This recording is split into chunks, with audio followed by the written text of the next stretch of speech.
4 sentences. Random order, no options, no hints, no multiple choice, just 4 sentences. And a blank box where you have to type the correct answer sequence. That's it. That's a cat parajumble. And here's what makes it uniquely terrifying. One wrong sentence placement and the entire answer is wrong. There's no partial credit. You can get 3 out of 4 right and still score a 0. Now here's the thing nobody tells you. Parajumbles in CAT carry no negative marking.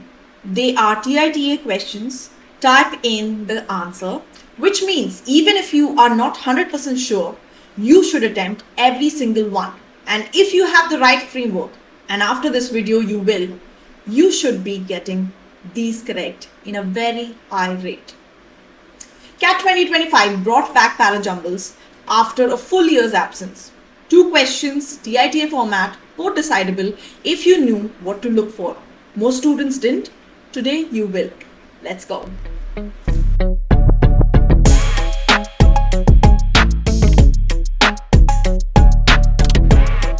Welcome back to the VARC Masterclass series. If you have watched the RC strategy and vocabulary tricks videos, you already ahead. If this is your first video, drop everything and binge this entire series after this one.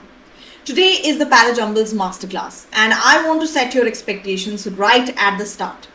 This is not a video where I tell you read more and practice more or practice daily. This is a video where I give you a step-by-step repeatable system built on the actual logic CAT uses to construct parajumble questions that you can apply to every single parajumble you face starting today. Here's what we are covering. What parajumbles actually test and why most students approach them completely wrong. The anatomy of a perfect paragraph, understanding the structure CAT builds its questions on. 6 clue types that reveal sentence order with live demonstration for each. The mandatory pair system, the single most powerful parajumble technique. The 4-step solving framework you'll use on exam day. The 3 traps CAT sets in parajumbles and how to avoid every single one. A 30-day practice plan that builds genuine parajumbles instincts. Like this video right now if you want more of this kind of deep dive content. It helps the channel grow and it helps me keep making these for free. Let's get into it. What do parajumbles actually test? Let me start with the most important reframe of this entire video. Most students approach parajumbles as a language question. They think if I'm good at English, I'll be good at parajumbles. And then they're confused when they get them wrong despite having strong English. Here's why that happens. Parajumbles are fundamentally a logical sequencing test. They test whether you can identify the natural flow of ideas, how an argument builds, how an example supports a claim, how a conclusion follows from evidence. The language is the vehicle, the logic is the destination. CAT's parajumble sentences are taken from real published articles, typically from serious publications like The Economist, Aeon, The Atlantic, or The Hindu. The sentences are pulled out and jumbled. Your job is to restore the logical order of the original paragraph. This means every parajumble has one and only one correct sequence because the original paragraph existed with one flow of ideas. Your job is to reconstruct that flow. Now this mindset matters enormously when students think parajumbles are subjective. My sequence makes sense too. They second guess the correct answer and switch to wrong ones. They don't. There is always exactly one sequence that is logically alright. Every other sequence has at least one flaw. Find the flaw and you find the answer. Now, before we get into the techniques, let's talk about the structure of a paragraph. Because if you understand how paragraphs are built, parajumbles become transparent. The anatomy of a paragraph. Every well-written paragraph, and CAT parajumbles are always taken from well-written paragraphs, follow a logical architecture. It might not always be exactly this structure, but it will always have these components. Component 1, the opening. introduces the topic, theme, or the central subject, uses proper nouns, introduces ideas in broad terms, does not refer back to anything that came before, because nothing came before it. Component 2, the development, expands on the opening, provides context, evidence, examples, or explanation. This is usually the longest part, 1 or 2 sentences that flesh out the central idea. Component 3, the turn.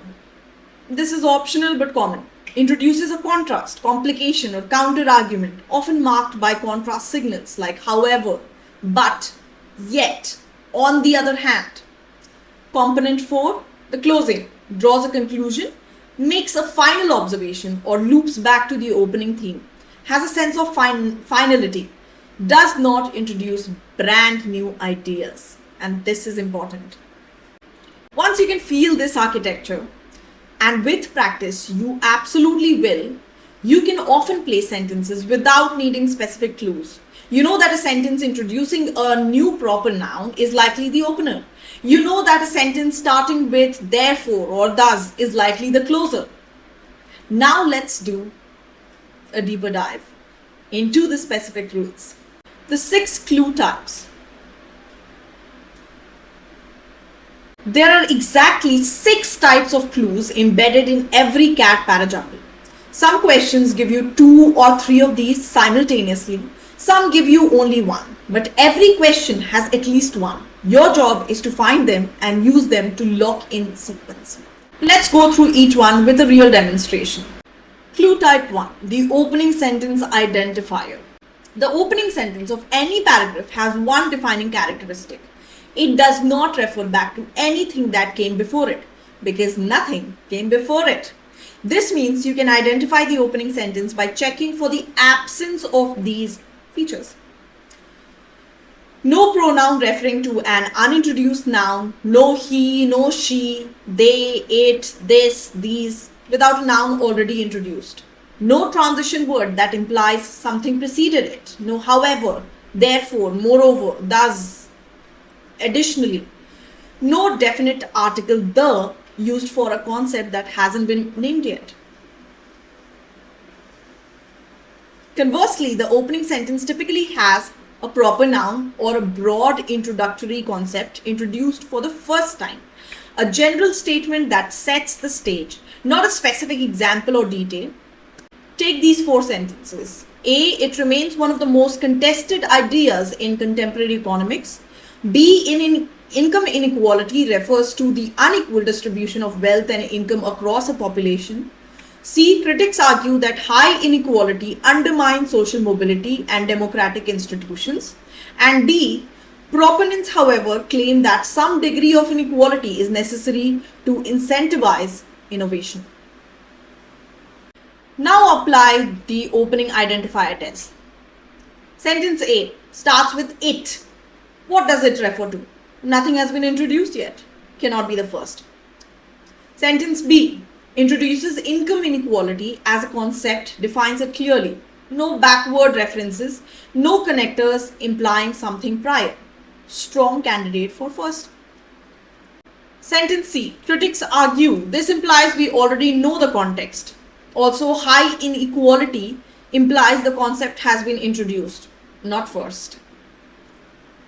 And finally, sentence D starts with proponents, however. However signals a contrast with something said previously.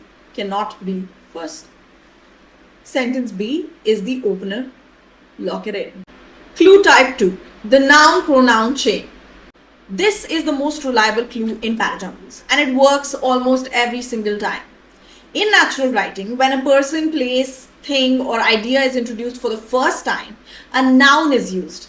In every subsequent reference, a pronoun replaces it. So, if a sentence A says Einstein developed the theory of relativity, and sentence B says he published his findings in 1905, then B must come after A. The pronoun he can only appear after Einstein has been introduced. This creates what I call noun-pronoun mandatory pairs, sentences that must appear consecutively with the noun sentence always first. Okay, now back to our example. Let's say we now have a fifth sentence. E. The debate around it has intensified in recent decades, particularly after the 2008 financial crisis.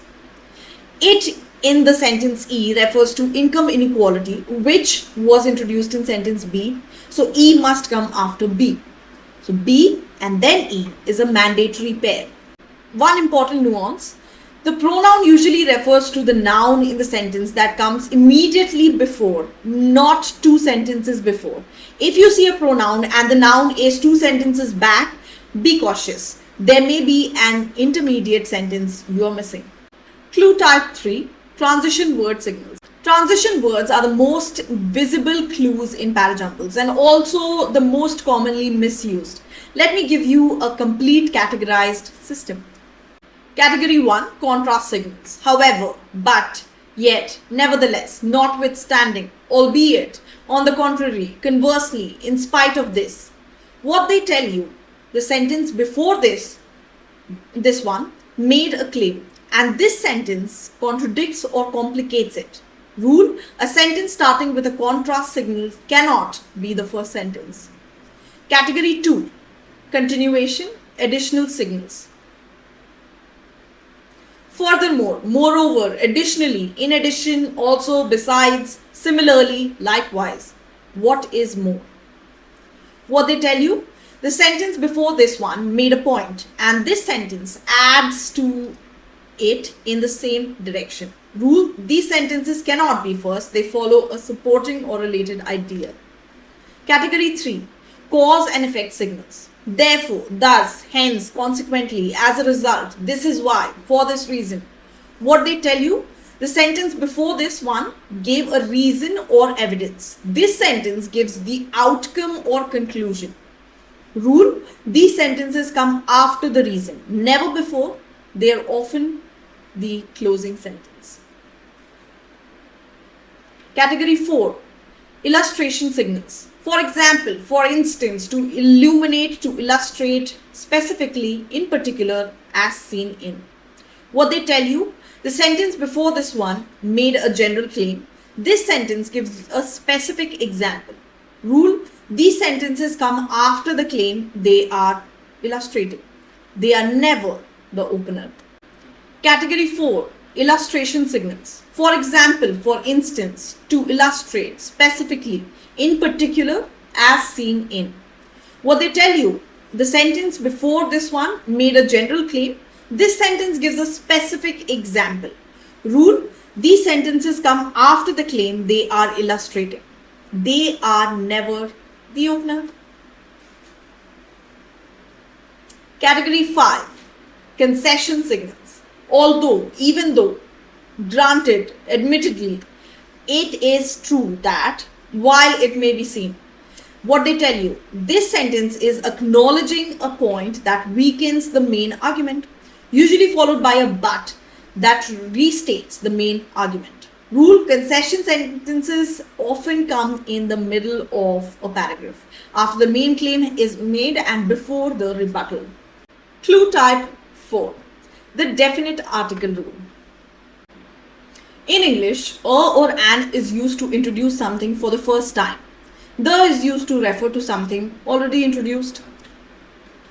So if sentence A says a scientist conducted an experiment and sentence B says the experiment revealed surprising results, then B must come after A. The experiment can only appear after an experiment has been introduced. Sentence B, a recent study on sleep pattern has challenged long held assumption about rest. Sentence Q, the study conducted over 3 years at MIT followed 500 participants. P must come before Q because the study in Q refers to a recent study first introduced in P. Now, a word of caution here. This rule applies to nouns being introduced versus referred to. The word the is also used for globally unique things, the sun, the government, the universe, which don't need prior introduction. Don't apply this rule mechanically to those cases. Clue type 5, chronological and logical sequence signals. Chronological clues appear in passages that describe events, history, or processions unfolding over time. Look for time markers. First, then, subsequently, later, eventually, finally, thereafter, initially, previously, hitherto, at the time, in recent years, decades later. Rule: if sentences have time markers, order them from earliest to latest or from latest to earliest if the passage is structured in retrospect. Either way, the time sequence is fixed. Logical sequence clues appear in argumentative or explanatory paragraphs. They signal a cause to effect or problem to solution progression. Claim to evidence to conclusion, problem to analysis to solution, general to specific to inference. Let's look at a quick example. A says climate scientists first identified the pattern in 1988. B says by 2010 the phenomenon had been documented in over 40 countries. C says today it is considered one of the most well-established findings in environmental science. The chronological sequence is obvious: 1988, 2010, today. The sequence is A, B, C. No other order is possible.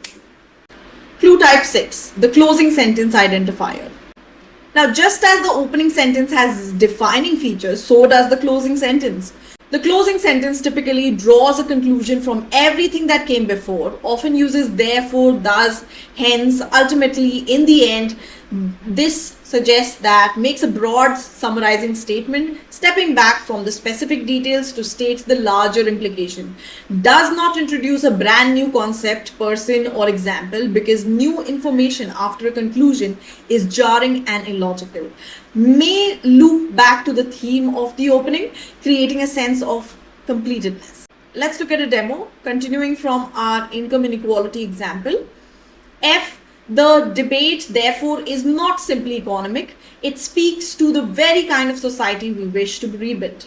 This is clearly a closing sentence. Starts with therefore, conclusion signal, makes a broad philosophical observation, steps back from specific points, introduces no new data or names, echoes the theme of the opening. Sentence F closes the paragraph. Lock it as the last. Now let's put it all together. Let's look at a live demonstration. Now here's a complete cat-style parajumble. 4 sentences, TIT format. Let's solve it live step by step. A. He was a 20-year-old philosophy major at Hamilton College. B. The quest for an empirical understanding of consciousness has long preoccupied neurobiologists. C. In January 2010, while driving from Chicago to Minneapolis, Sam McNerney played an audiobook and had an epiphany. D. But McNerney was no neurobiologist. Step 1. Scan all 4 sentences, get the general theme. These sentences are about someone named Sam McNerney, consciousness and neurobiology. There's a contrast somewhere, but McNerney was no neurobiologist. Step 2. Apply the opening sentence identifier. Sentence A starts with he pronoun without a prior noun, cannot be the first. Sentence B introduces the quest for understanding consciousness, broad, general, no background reference, strong candidate for first. Sentence C introduces Sam McNerney, proper noun, new character, no backward references, also a strong first candidate. Sentence D starts with but, contrast signal, cannot be the first. We have 2 possible openers, B and C. We need another clue. Step 3. Look for the noun-pronoun chain. Sentence A says, he was a 20-year-old philosophy major. Who is he? Sam McNerney is introduced in sentence C. So A must come after C. C, then A is a mandatory pair. Sentence D says, but McNerney was no neurobiologist. This contrasts something. What? The idea of neurobiologist introduced in sentence B. B, then D is a mandatory pair. Step 4. Assemble the pairs. Avengers, assemble.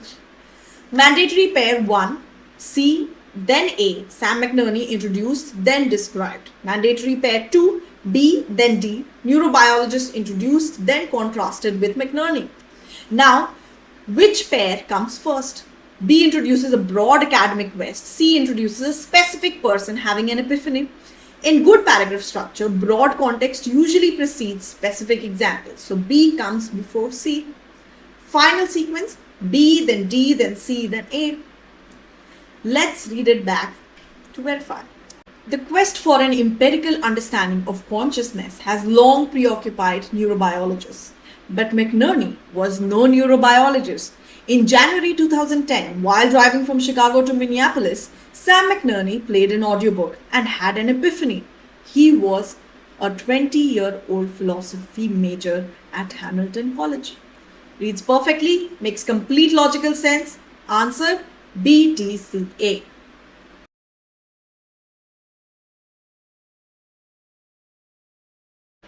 Now I introduced the mandatory pairs in the demonstration, but let me make this a full technique because it is the single most powerful tool in your Parajumbles arsenal. A mandatory pair is two sentences where one sentence must immediately precede the other with no other sentence able to come between them. Nothing's gonna come before. Okay, the most common source of mandatory pairs are source 1, noun pronoun. A sentence introducing a noun followed immediately by a sentence that uses a pronoun to refer to that noun. Source 2, claim example. A general statement followed immediately by, for example, for instance, to illustrate. The example sentence must follow the claim sentence. Source 3, problem solution. A sentence identifying a problem followed immediately by a sentence proposing the solution or consequence. And finally, source 4, contrast. A sentence making a statement followed immediately by a sentence starting with, however, but, yet, nevertheless. The contrast must directly follow the statement being contrasted. Now here's the strategic sequence. Step 1. Find all mandatory pairs first before trying to build the full sequence. Step 2. Often 2 or 3 mandatory pairs will cover all 4 sentences, giving you the complete sequence immediately. Step 3. When you have 2 pairs but aren't sure which comes first, ask which pair provides context for the other. Context always comes before the thing it is contextualizing. Step 4. Once you have assembled your sequence, read it back, start to finish. If it follows naturally, it's correct. If any transition feels jarring or abrupt, you have made a mistake somewhere. Go back and check your pairs. Now this step alone, the read back, catches more errors than any other technique. Students who skip it lose marks. They should have gotten. Section 4, the 4-step exam day framework. Now, everything we have learned comes together in 4 steps framework. Memorize it, practice it until it's instinct. Step 1. First read, get the theme. Read all 4 sentences quickly, not word by word, a scanning read. Your goal is to understand the general topic and feel the rough shape of the paragraph. What is it about? Is it descriptive, argumentative, narrative, or analytical? This first read gives you the big picture, and the big picture is your guide for all decisions that follow. Step 2. Identify opener and closer. Apply the opening sentence identifier. Look for the sentence with no backward dependencies, no pronouns without antecedents, no transition words implying something prior, no the for something unintroduced. Then identify the closing sentence. Look for the conclusion signals, broad summarizing statements, a sense of finality with no new information introduced. Locking in the first and last sentence immediately gives you a framework. Now you are only arranging 2 middle sentences, not 4. Step 3. Build mandatory pairs. Scan for the noun-pronoun chains, claim example pairs, contrast pairs, and cause-effect pairs. Build your mandatory pairs. In most CAT parajumbles, mandatory pairs alone will give you 70 to 80% of the sequence. Assemble your pairs into a full sequence. If 2 pairs remain and you are unsure which goes first, ask the context question, which pair sets up the other? Step 4. Read back and verify. Read the assembled sequence from start to finish in your head. Does it flow naturally? Is every transition smooth? Is there any moment where you feel a logical jump, something that doesn't follow what came before? If it flows, type your answer and move on. If it doesn't, identify the jarring transition. That's where your error is. Swap the two sentences around that transition and read. Section 5. The 3 traps CAT sets in parajumbles. Parajumbles look clean on the surface, but CAT question setters deliberately embed traps. And here are the 3 most common ones. Trap 1. The false opener. A sentence that looks like an opener, broad theme, no obvious backward references, but is actually a middle sentence. How it works. The sentence introduces a concept in general terms, but uses the definite article the for something that sounds universal. Example, the relationship between creativity and constraint has fascinated artists for centuries. This sounds like an opener, but what if an earlier sentence specifically defined constraints in a particular context? Then this is the middle sentence referring to that specific definition. Your defense, don't just check for pronoun dependencies. Also check whether any concept in the sentence feels like it needs prior context to make sense. If in doubt, see if another sentence introduces the idea first. Trap 2. The connector trap. Transition words like also, further, and even can appear in both middle and closing sentences, and they don't always signal the same thing. Modern writing sometimes uses contrast signals mid-paragraph without them indicating a major turn. How it works. A sentence starts with also feels like it must immediately follow the main chain, but also can appear anywhere in a paragraph, sometimes sentence 3, sometimes sentence 2. Relying too heavily on also to determine position leads to errors. Your defense, never rely on a single clue. If you have found a connector, find a second confirming clue before locking in a position. The read back test will catch this error if you have made it. Trap 3. The similar theme sentence. In some parajumbles, 2 or 3 sentences discuss the same idea, making it genuinely difficult to establish which one comes before the other. How it works. Both sentences are about, say, the role of technology in education. Both are positive. Neither has an obvious connector. Which comes first? Defense. Look for the general to specific pattern. In a well-written paragraph, broader claims always precede specific examples or evidence. The sentence making the wider claim comes first. The sentence giving a concrete illustration, data point, or specific example comes second. Also look for degree of certainty. A sentence expressing a tentative claim, some researchers suggest that typically precedes a sentence expressing a firmer conclusion. Studies have now confirmed. Section 6. What about the odd sentence out? CAT 2025 also featured odd sentence out questions, also TITA, also no negative marking. These are parajumbles in reverse. Instead of arranging 4 sentences, you have been given 5 sentences and asked to identify which one doesn't belong. The good news, every technique we just covered applies here too, but there's one additional insight. The odd sentence is the one that breaks the logical chain, not just the one that seems different in topic. Here's what I mean. In an odd sentence out question, the 4 sentences that form the correct paragraph will have clear mandatory pairs and logical flow between them. The 5th sentence, the odd one out, will either introduce a completely unrelated idea or contradict the established tone or argument without resolution, make a claim that doesn't connect to either the sentence before or after it, or use a pronoun that doesn't have an antecedent in the other sentence.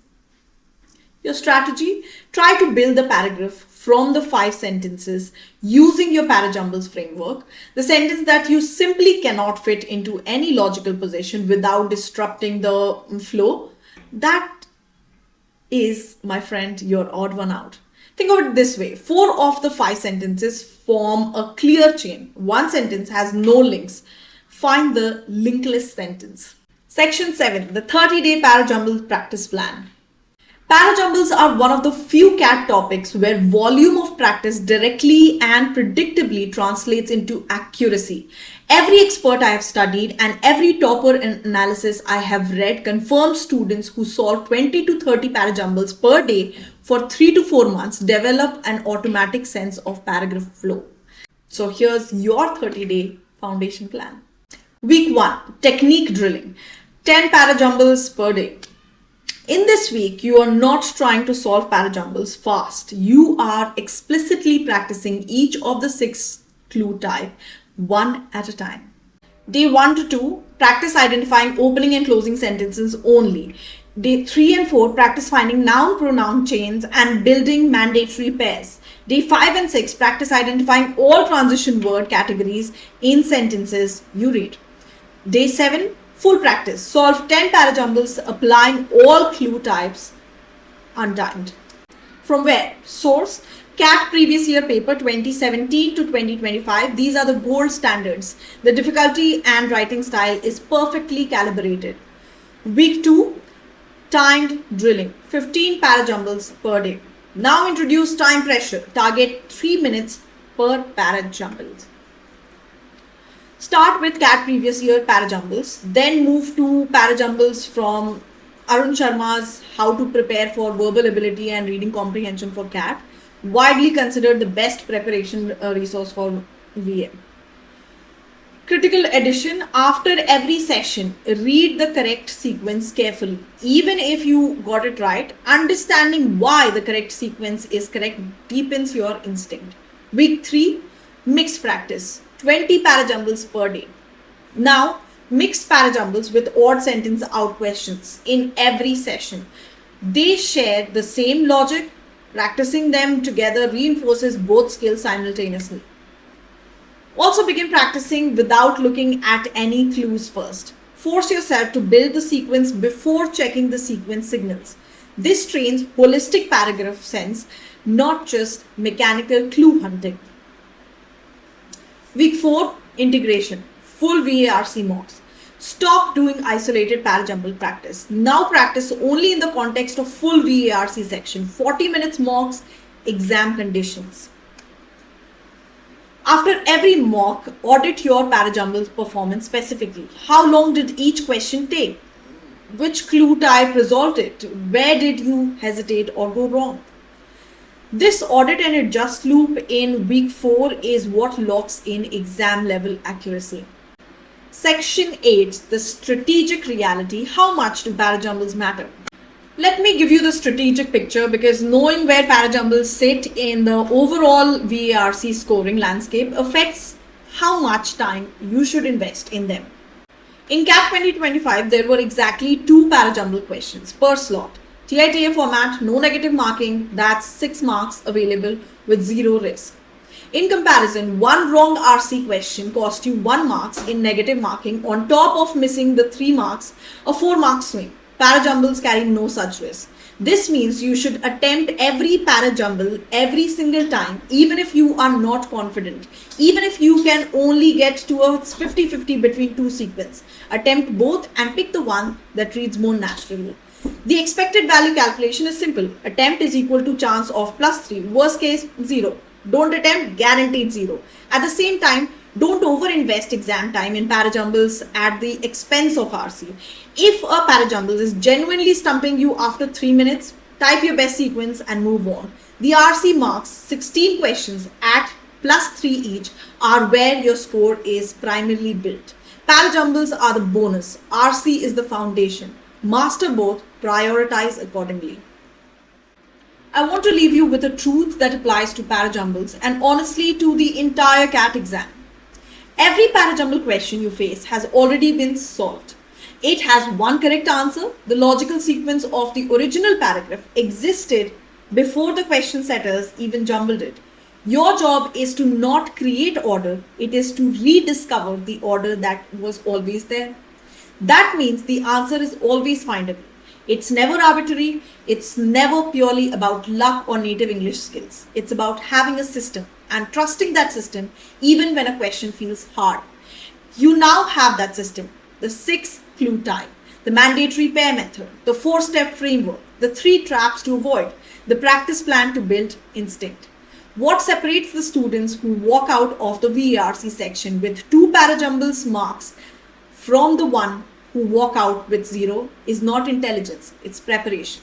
And after watching this video, you are more prepared than 90% of the students who will sit in that exam hall. Now go practice. If this video helped you, like it right now. It takes 1 second and it directly helps this channel reach more CAT aspirants who need this content. Subscribe if you haven't already. The odd sentence out deep dive is coming next, and it builds directly on what you have already learned today. And drop a comment below. What was your biggest parajumbles mistake before watching this video? I read every single one, and your comment shape the videos I make next. See you in the next one.